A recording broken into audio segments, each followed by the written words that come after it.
এই মাঝি, নৌকা থামান। নৌকাতে কি কেউ আছে? আমাদের কিছু করার আগে আপনারা আপনাদেরকে আত্মসমর্পণ করলে আমাদের ভালো হবে। স্যার, আপনারা কেউ আছেন?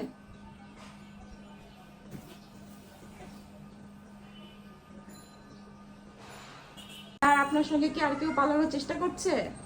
না না না, কেউ পালাচ্ছে না, আমি একাই। এই বাক্সর মধ্যে কি, এর মধ্যে কেউ আছে?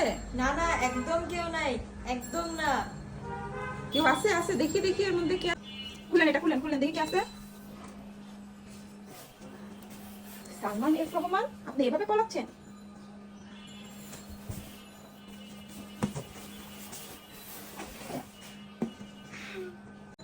স্যার, আপনি এভাবে দেশ থেকে পালাচ্ছিলেন, তাও এই বেশি? আপনার দাড়িগুলো কই স্যার? আপনার সাদা সাদা দাড়ি ছিল, হাতে এটা কি স্যার? আপনি এখনো আমাদের হাতে অ্যারেস্ট হওয়ার পরে এভাবে বন্দুকটা তাক করে রাখছেন? বন্দুক আমাদের কাছে দিয়ে দেন। সি স্যার, সি, আপনাকে এই বেশে দেখবো, চিন্তাও করেনি জাতি। আপনাদের দেশের সম্পদ নষ্ট করেছেন, এর জন্য কি আপনারা অনুতপ্ত? যাক, শেষ পর্যন্ত দুই রাঘব বুয়া ধরা পড়লো।